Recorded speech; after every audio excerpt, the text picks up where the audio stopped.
Hello, everybody. Welcome to JFIT at GPS at UC San Diego. My name is Ulrike Schede. I'm a professor of Japanese business at GPS. Today, we welcome you to our next weekly seminar, webinar, which I will introduce our speaker shortly. But let me just tell you a little bit about GPS because it's the public announcement before we begin. You are at the School of Global Policy and Strategy at UC San Diego. We offer several degrees, including a Master's of International Affairs with a Japan specialization. You can get more information about this on the two websites here, and the Japan Forum for Innovation and Technology. JFIT is our Japan Center. We have a weekly webinar series, and today we will talk about work style and HR changes in the COVID-19 crisis. Let me just tell you what's coming up. We have a special on Friday at 2 on Japan's mitigation strategies, followed by next week, Tuesday, the economy with Professors Robbie Feldman and Takeo Hoshi, our former colleague here at GPS. After that, we'll look at innovation.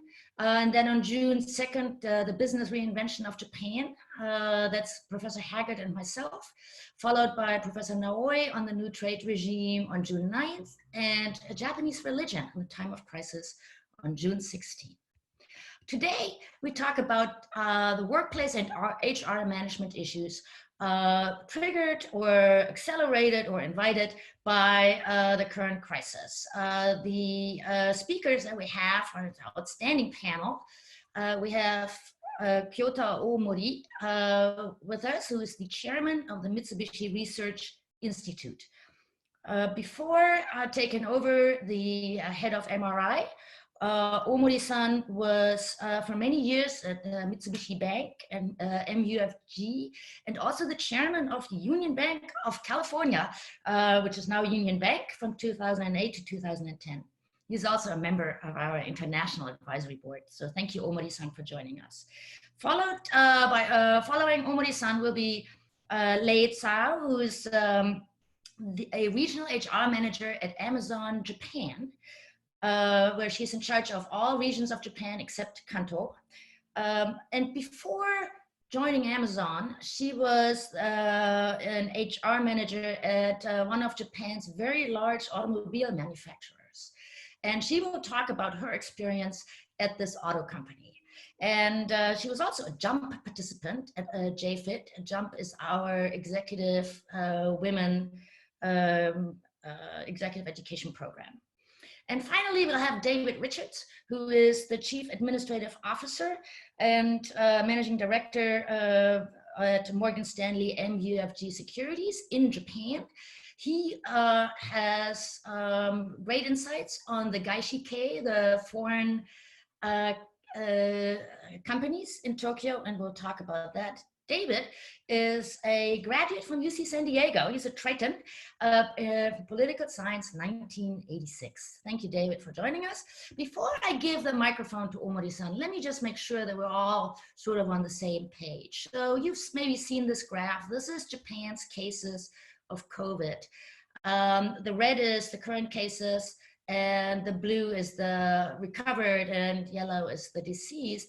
And so Japan has had only very few cases, which may be due to limited testing, but it also has very few deaths, which makes Japan maybe the one country that may be able to contain this outbreak. To do that, the Japanese government has, I'm having a trouble with my slides here, has actually very early, namely in February, asked the Japanese to practice self-restraint, and that was then turned in March from more severe self-restraint, which meant work from home. And working from home is something that Japanese have not done yet. It's certainly not at this scale. So today we want to explore what this crisis moment means in terms of working from home in the Japanese context, both in terms of the environment and the setting and the office decision-making processes, and also the future implications of what this shock actually might mean for Japan. And so with that, let me stop my shares. I will be back at the very end for the discussion, but we would like to start with Omori-san. Please, let's see, we'll have your PowerPoints up here shortly, and please go to the microphone. Hi, can you hear me? Hello, everybody. Shede Sensei, thank you very much for the kind introduction. My name is Kyota Omori. I was born in 1948, way senior than most of the audiences. But I will talk about what happened in the past 2 to 3 months in Japan at MRI under the self-restraint for the better control over the COVID-19 situation. We just after the self-restraint, as Shede Sensei mentioned, in the last week of February, we started in the first week of March our work from home in the first week of March, and it was a kind of, we thought this will be a kind of tentative action, but it turned out to continue up to now and probably toward the end of this month. And we started that in the first week of March, which was relatively quick when compared to our peer companies. And important thing is it covers company-wide, involving top management as well. So our weekly executive meetings is made online, and even the board of directors meeting in the last week of March was made online as well. So in that regard, it's not limited only to the working level. It covers the whole company. And we encouraged employees to work from home and allowed staggered schedule, come late or leave early, and moved many meetings online. And despite these shifts, we are happy. Fortunately, we didn't have any major disruption in our day-to-day business. And on average in March, about 30% of our employees came to the office in the first half of March, and about 50% in the second half. The increase was due to the concentration of delivery deadline of many contracts with our customers.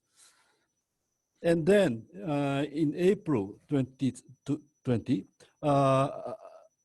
on April 7, Prime Minister Abe declared state of emergency. And following that declaration, we escalated our rule to prohibit all employees from coming to work except for truly unavoidable cases.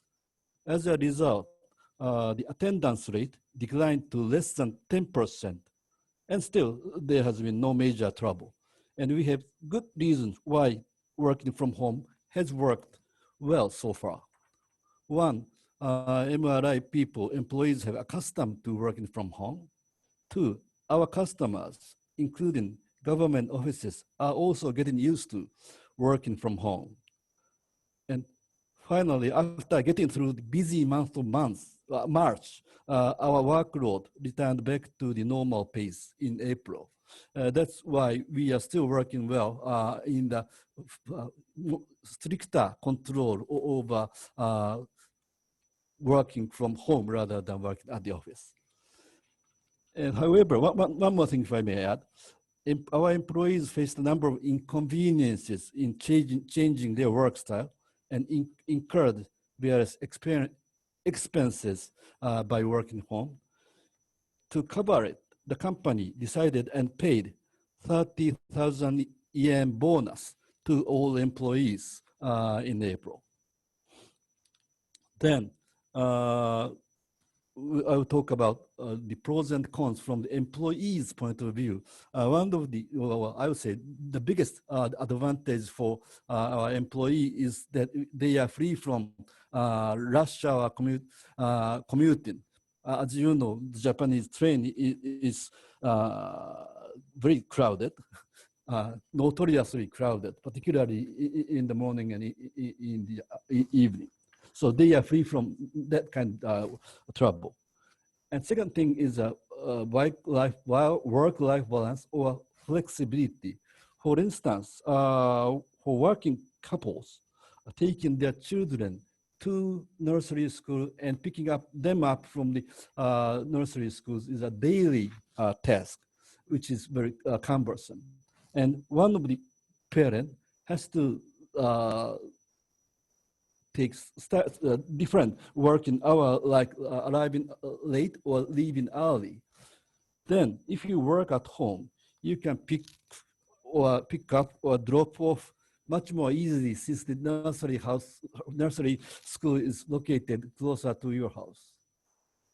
Then handicap or cons is that, of course, one is small houses, but on average in Japan. And usually families like small children, baby, or in some cases, your old parents are staying in the same house, which working people have to take care of. And also, if you work only on work from home, there's a chance that you may devote too much on the working from home. So we need to make some self-management so that we can stay along with this working style. In order to make that, we should pay special attention to the people, particularly who are living single, working from home by him or herself from morning till night can be a huge emotional pressure, even if you attend online meetings from time to time in the daytime. So special attention is needed.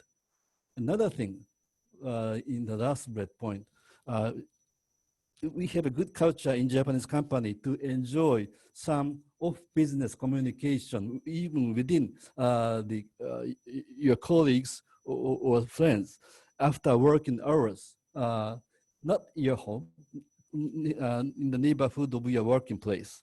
So that chance will be lost, and there will be a risk that kind of sentimental pressure might be larger than otherwise. So we will try to make some new practice for making off-business communication within company and with other people. Then switching to the company's point of view. Yes, again, we have good pros. One is, of course, savings of time and space more efficiently. Through effective use of online meetings, you will be able to manage your time and space efficiently. And even you can attend online meetings while on business trip.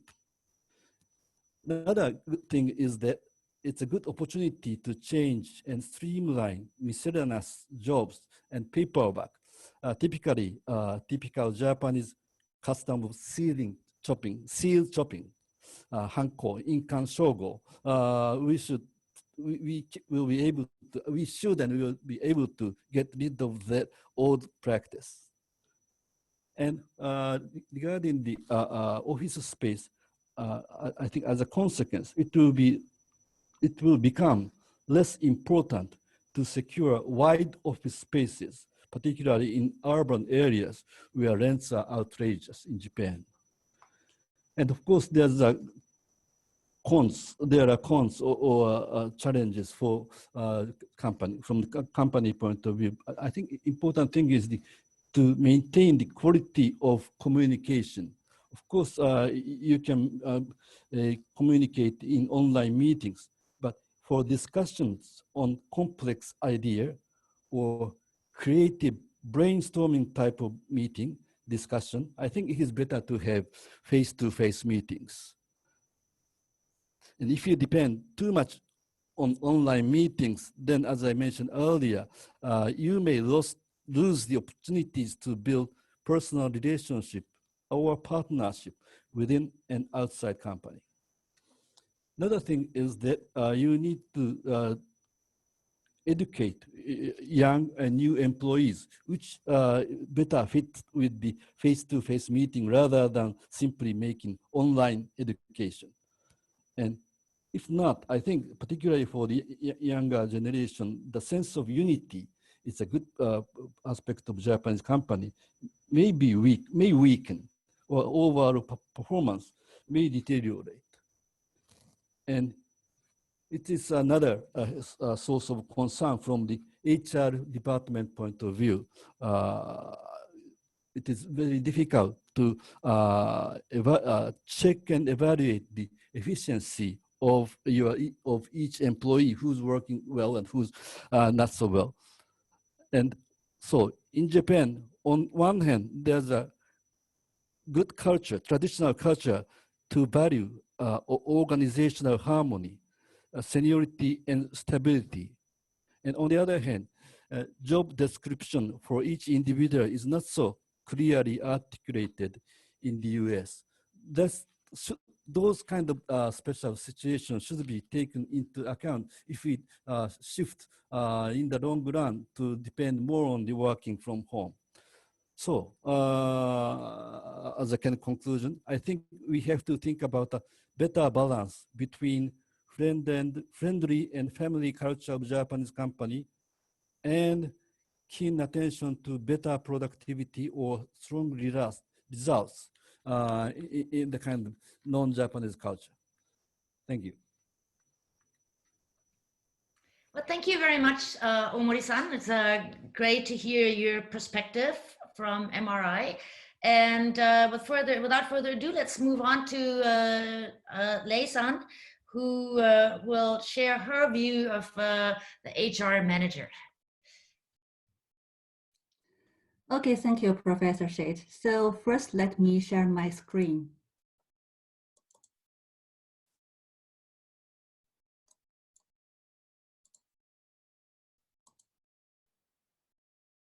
Okay, can you see it? Okay, so hello, ladies and gentlemen. Today is my great honor to be here with you. I'm Lei. I worked at HR for over 10 years, and until this March, I worked at a very well-known and very traditional Japanese trading company. So today, what I will talk about and my notes reflect on my experience. I think it is no big deal, but some true stories happened in my former job.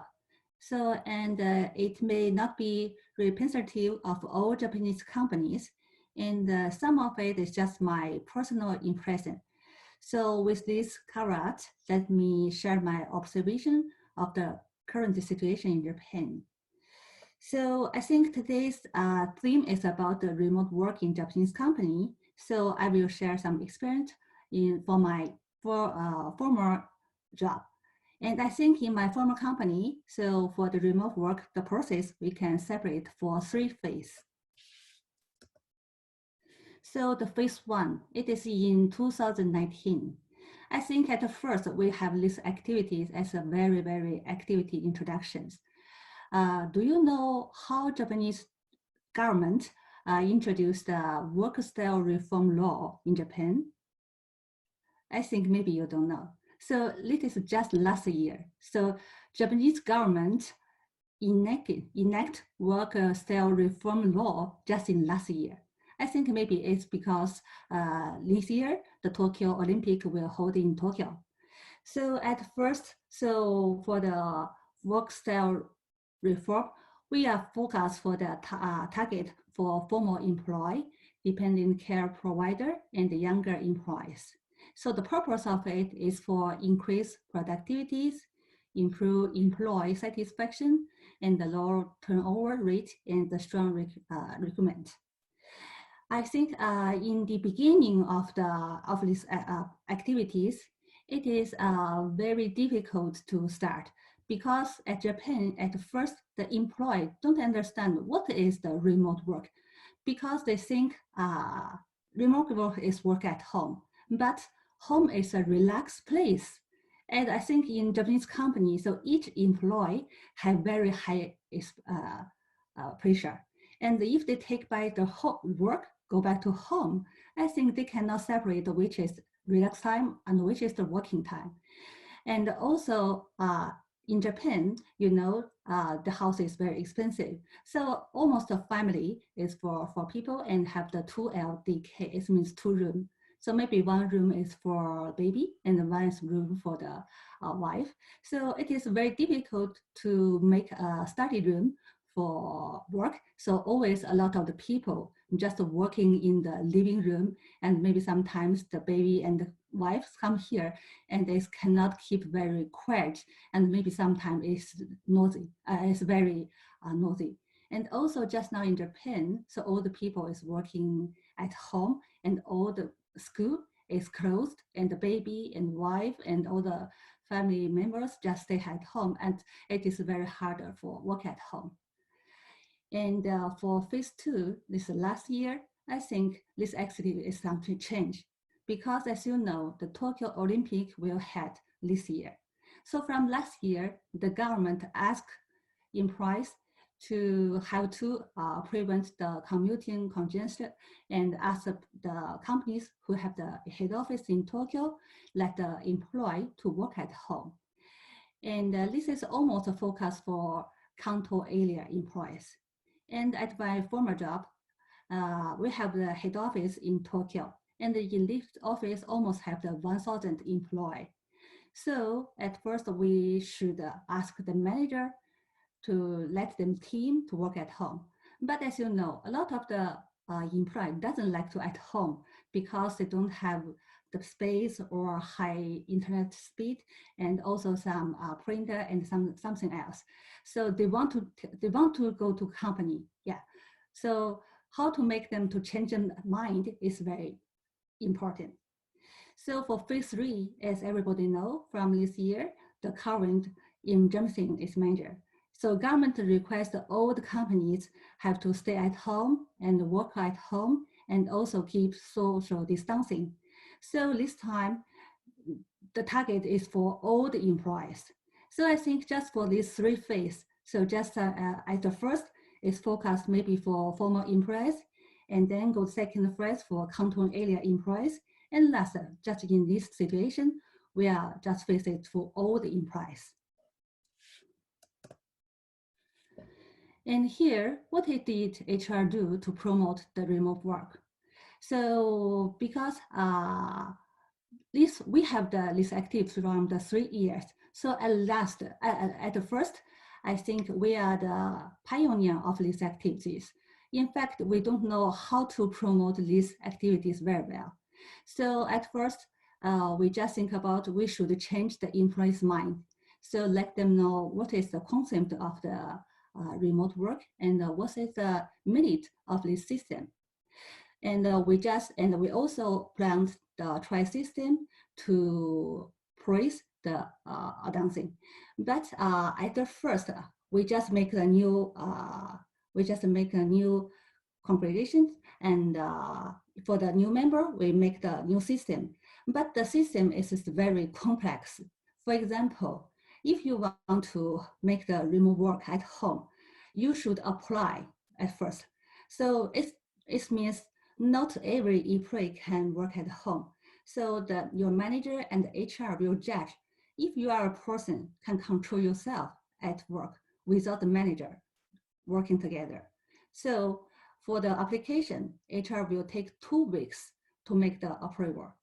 And then, for example, if tomorrow I want to work at home, so a few days ago, I should make a paper of the plan of how I will to work at home.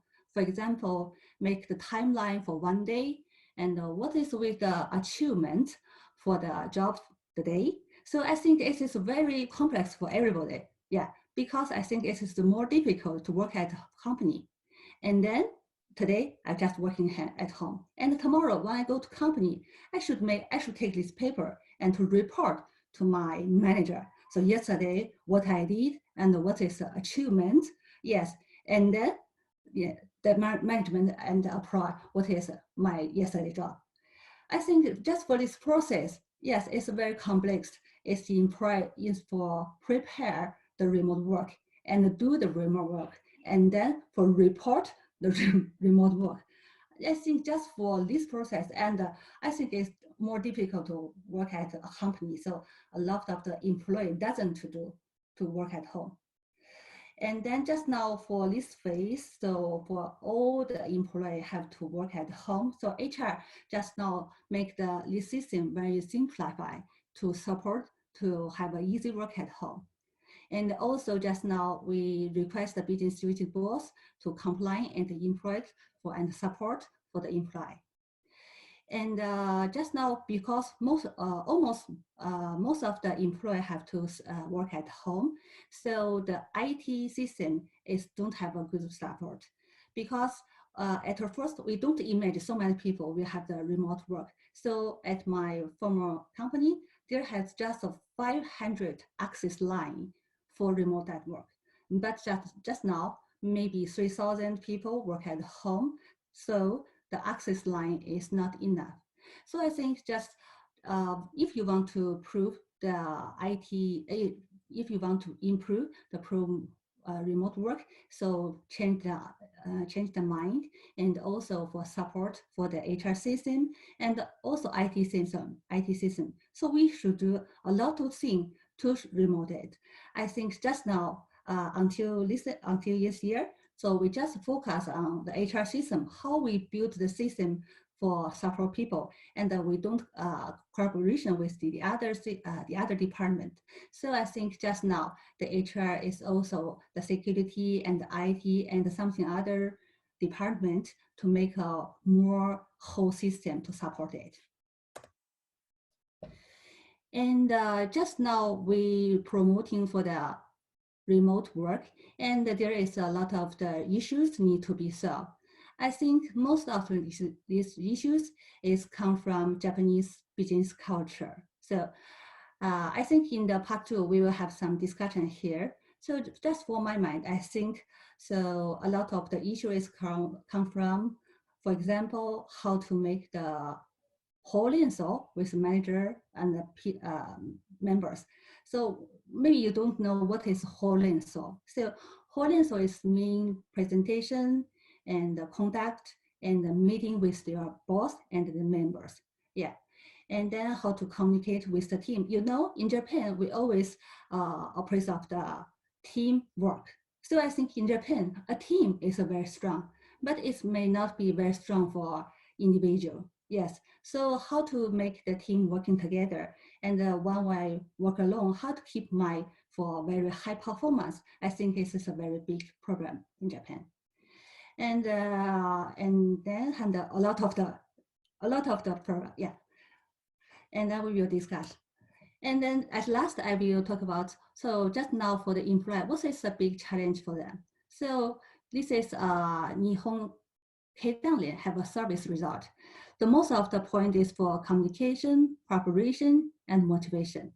Yeah, and I think we will discuss some detail in the second phase, but I think there are a lot of the hurdles to cover out for implementing effective WFH, but it's maybe the beginning of the fundamental change in Japan work style.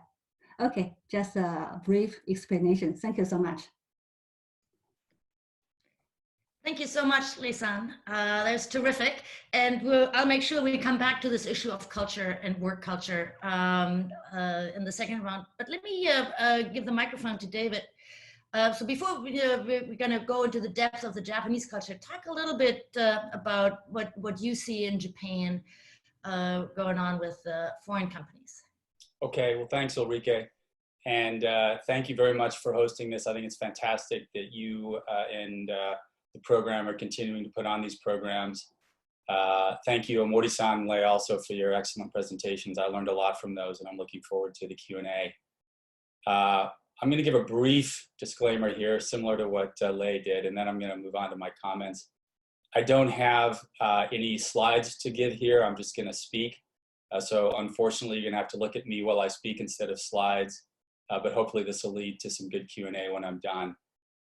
So as far as the disclaimer goes, although my job is, as Ulrika mentioned, CAO of Morgan Stanley Japan, none of my comments here are in specific reference to my firm.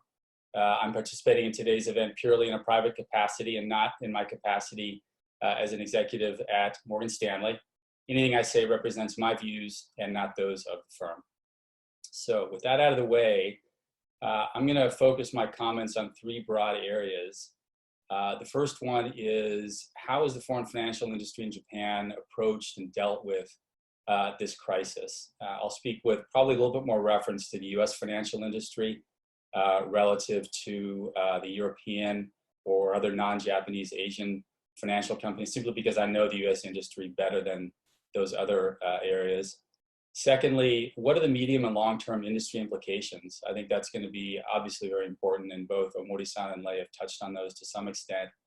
And then lastly, I thought it might be interesting to just describe a little bit what I've learned and been most struck by personally as an executive as I've helped manage the industry through this process.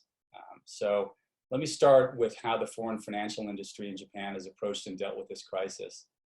The first thing to note, and this has been alluded to a little bit already, is that the historical IT investments that the industry's made that have really been focused on work flexibility and productivity have somewhat inadvertently enabled a very effective work from home response. It's been an unintended goal, an unintended positive, but it's been very, very real and very welcome nonetheless.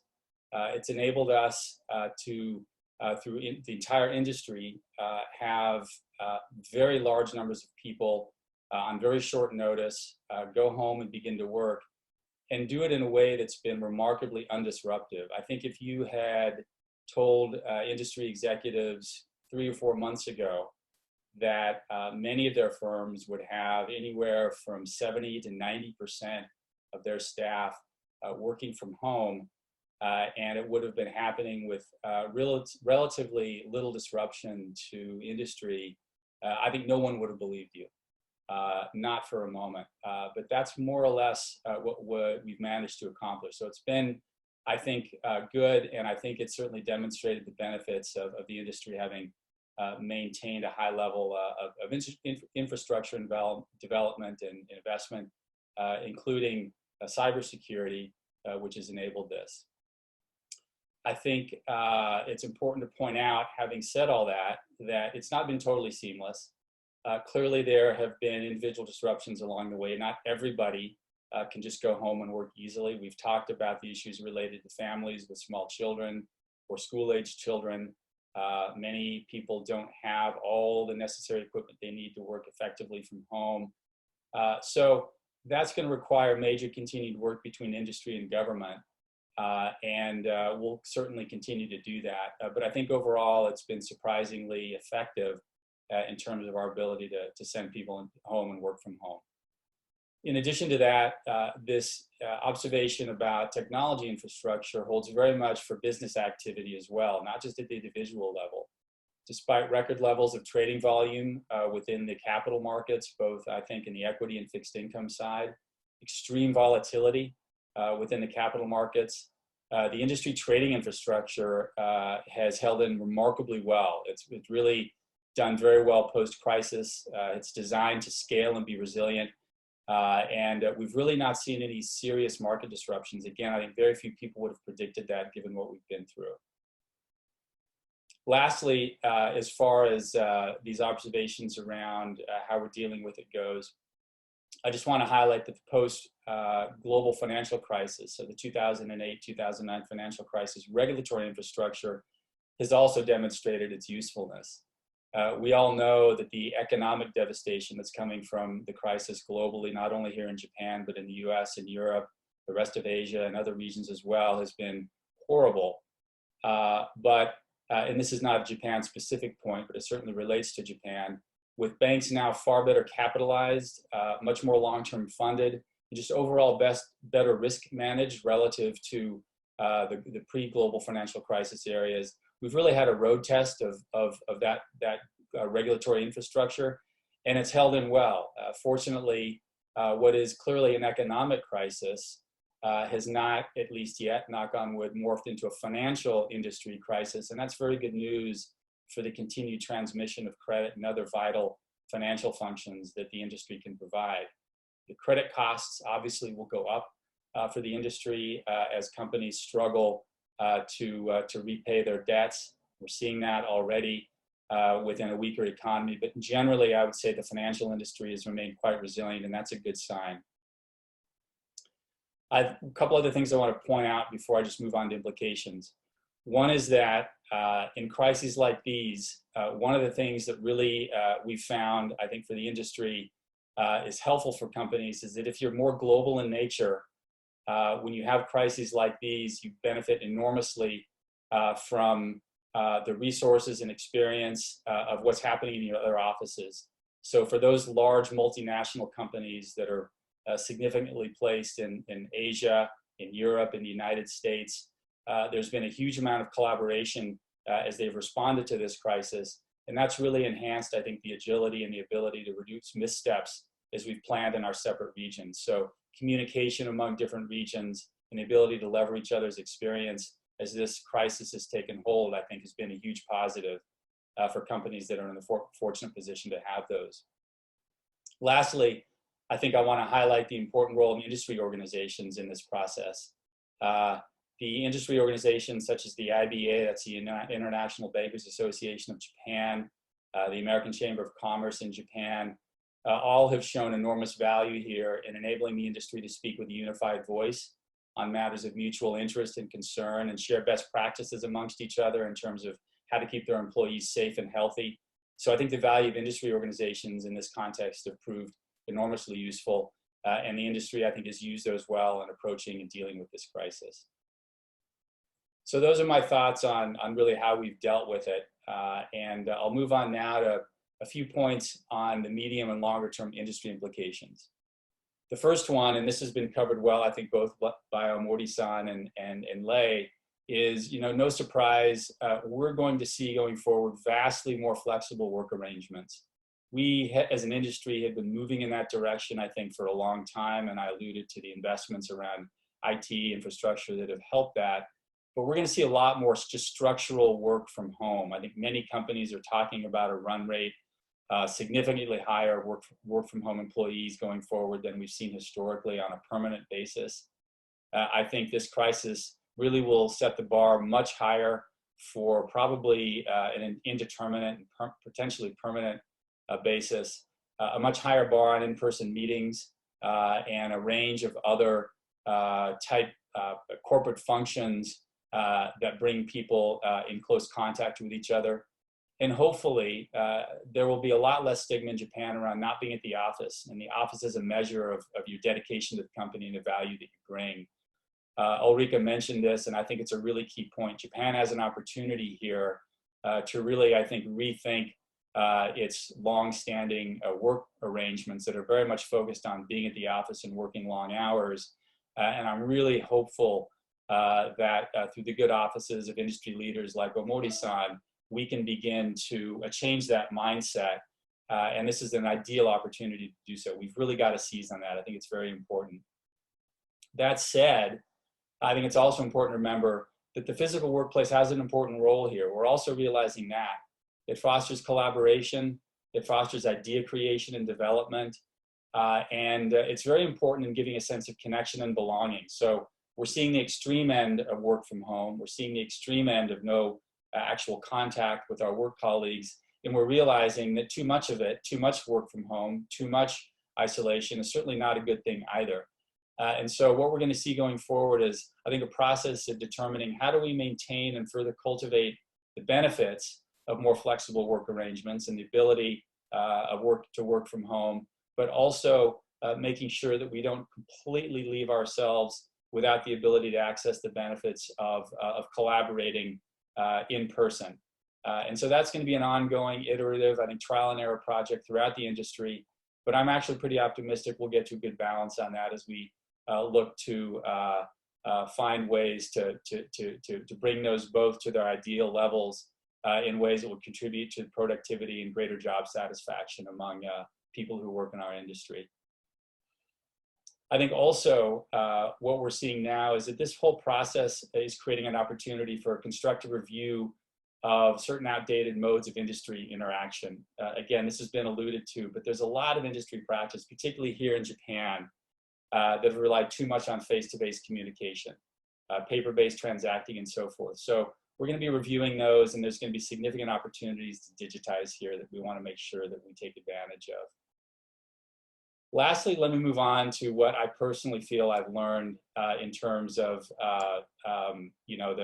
this whole process as an executive who's been involved in managing it. First of all is the value of the team versus the individual. I'm very much aware more than ever that team processes are so vital to what we do. Any good decisions that have been made within the industry have been very much a function of teams and the collaboration that we have, even though it's been remote, as opposed to the individual. So I think the benefits of teams and team interaction have been highlighted tremendously through this process, and I've been grateful to see that. Next is just the importance of empathy and the importance of appreciating one's good fortune. I'm describing a relatively optimistic picture here that's been focused on the opportunities stemming from what we're experiencing and learning from this crisis. But I don't want to all downplay or ignore the devastation this has created for large numbers of people. So it's one thing I've certainly learned is to appreciate my own good fortune, the good fortune of those that I benefit from working with. And I want to make sure that I make that a permanent part of the way I think about the world. Related to that is the value of the services that we take for granted each day and the people who provide them. We've got to take better care of those individuals. And then lastly, I would just say, a simpler life can be a more satisfying life. Spending a lot more time at home obviously has its downsides. It can produce monotony, but I've had wonderful opportunities to interact with family that otherwise wouldn't have occurred, and I've been very pleased to have that. So these are some of the things I want to focus on. Clearly, we're more resilient than we think we are through this. I think we want to take away some of these positives and try and benefit from those as we think about how we want to react to these situations going forward. So I'll stop there. I'm getting signals from Ulrike. We're out of time, so let's move to the Q&A. Thank you.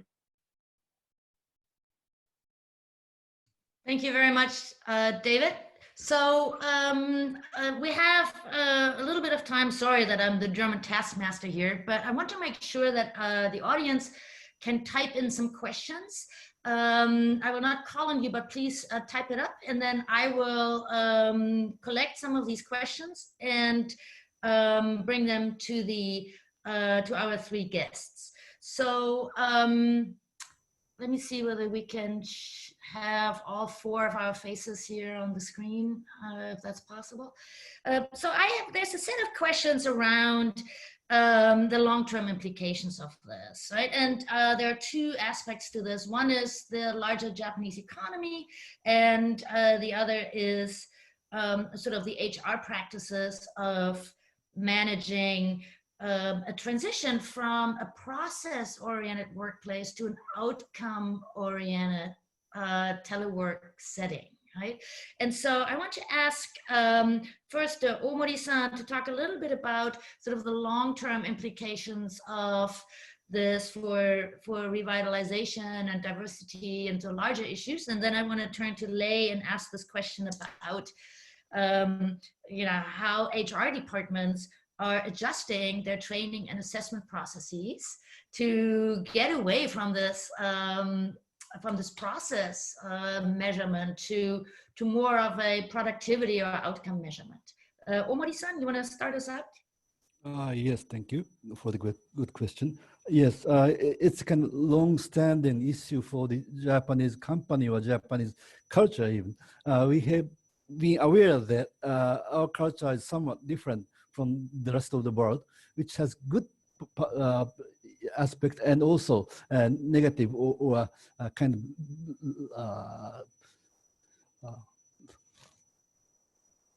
too unique, like too much dependence on the seniority system or the lifetime employment, which has good aspects, particularly when Japanese economy was growing steadily and rapidly.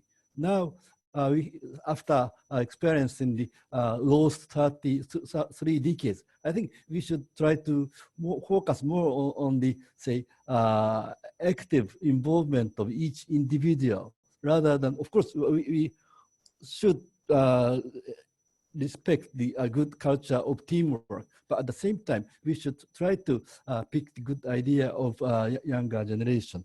In that regard, I think this change, this shift to more individualistic approach will make a positive impact or positive trigger to change Japanese style to more of the international style, which may give the chance to have foreigners work in Japanese company in a, say, good harmony. And the diversity will be increased. And that is another important point for Japan to keep its competitiveness as well as the chance to grow. Thank you very much. Lei-san, Yes. what do you think? I mean, this is a completely new world for HR managers. Yeah. Yes. So what are you all doing in terms of trying to figure out how to orient people from process to outcome orientation? Yeah. So I think first we should make a very clear job description for the employee. I think in Japan, so most of the people work as a team. So as a team, we have a very clear goal. But for individual, so what is your clear job description? What is your responsibility? And it's not very clear. So most of the team, they should meeting together and discussion together and also decision making together. So I think also HR training the new hire for what is the teamwork and how to strong teamwork and blah, blah, like this training. And also as in the future, we should train the employee how to make yourself strong. Yes, and make the very, very clear job description and what you can decide it by yourself, not by team. Yeah, so I think this is a very important point. And also I think we have to change the communication style. Yes, because in Japan, I think most of the Japanese understand when you have the meeting, you should have the whole answer and read the air. Yes, so when we have the discussion, we should think, oh, what's the other members thinking? Maybe they're angry or they're happy. So, and consider a lot of the comment here. So I think just for this communication too, yes, we should change. So how to make it more speedily, because you have whole answer. I think whole answer is a very good thing, but sometimes whole answer wastes time. Yes, so one day when you're working, you have maybe 30% or 50% for whole answer. You don't have enough time for yourself to considering what is the right correction, what is not the, what is the best way to practice your business. So I think a lot of time is just for discussion, yeah, and discussion a lot. And nobody, sometimes we have the 1 or 2 hours meeting, but not have the decision. And then we will confirm another meeting, yeah. So just change the meeting style, just change the communication style, yes. And I think it's really very important. Yeah, it is some point here. Right. Thank you very much. So we have a question regarding the diversity in work-life balance and commitment. So it's well known that in Japan, going to work and showing up in the office is very important for, it's not necessarily a question to you, I'm asking all of you to chime in here. So going to work is a sign of commitment, and working long hours is a sign of commitment to the company. And you know, and it's giving up some private time to do this. Is that mentality changing, and or how can we bring it, or is this moment in time changing that mentality, and what can companies and managers do to help push this change through the organization? Yes, thank you. It's a very good question. It's very difficult. And you know, in Japan, HR evaluation system is almost focused on process. Yeah, so sometimes it's think about the result, but compare with the result and the process is very, very important. So in Japan, so a lot of the employees working very long time because they want to show they are working hard, because working hard in Japan is a very, very good habit. So this is I think it's a very good thinking. Yeah, so have to change this mindset, and also for focus on to change some HR system. For example, how to value people and how to motivate people by the HR system. For example, maybe we should change the rate for process and result. Yes, and to support people to do that. Yeah. Thank you. Thank you. Omori-san, it's a question for you, and then I'll turn to David with the next one. Omori-san, there's a question around whether this situation is good for Japan in a larger way, whether that's Chihosose, which is the regional revitalization, so people can move farther away and then telework from far away, or whether this moment in time is actually an equalizer in the sense that when men work at home, women working at home and taking care of children is no longer so different. And so this might actually, in a way, be a moment where women's contribution to the workforce can be more equally assessed. And that's a question.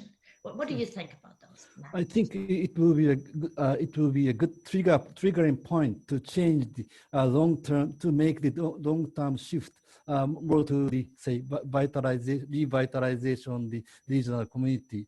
Since we don't have to show up in the office, and then through the work from home, you don't have to have your office in Marunouchi area or in the middle of Tokyo, where rents are outrageous.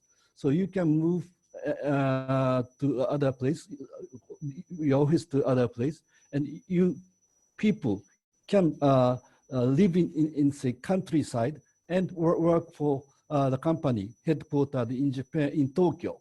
You can make that happen more easily through work from home situation.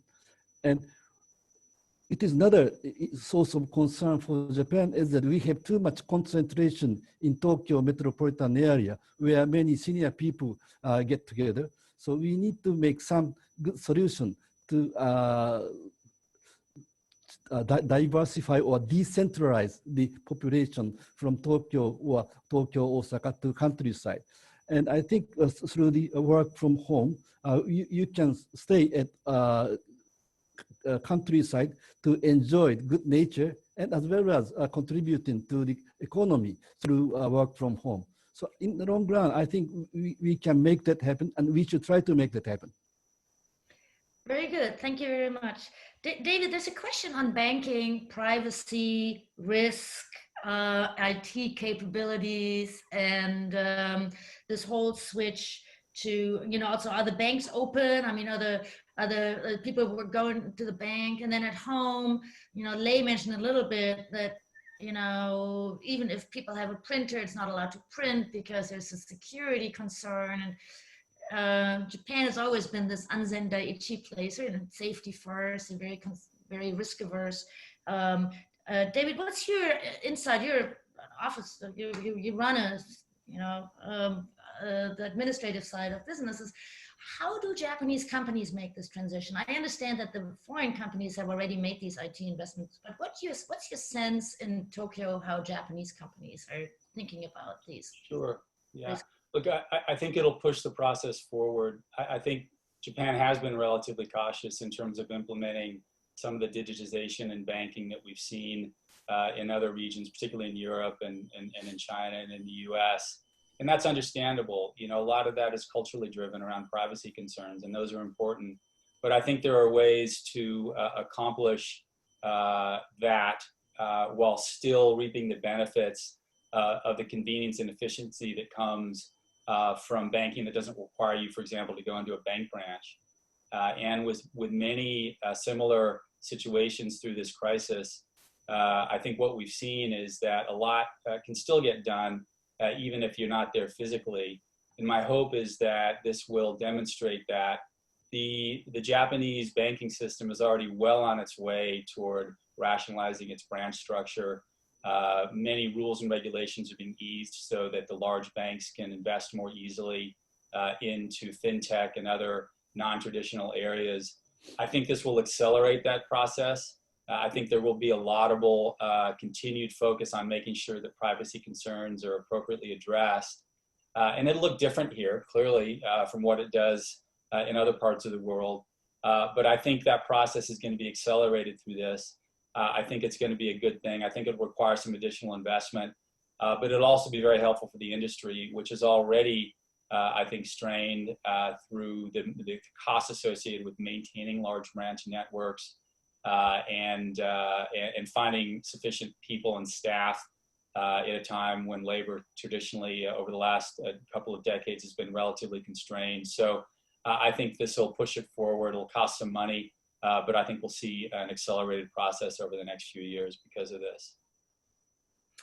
Okay, very well. So I have one last question. I want to go around and give each of you an opportunity to have some, final thoughts. And the question that we have is, when do you think Japan will come out of this self-restraint thing and go to whatever the new normal is? What's your forecast of what's going to happen over the next couple of months? And Omori-san, shall we start with you? Do you think that come June everybody will just go back to work, or what's your best guess what is going to happen? Yes, there's a very discussion on this topic, and it's a good chance that we will have much looser restriction beyond June. But at the same time, for instance, people like Koike-san is very cautious about the resurgence of COVID after when we loosen the rule too quickly. So my guess is that there will be some loosening of the restriction as early in June, but we should try to keep the level of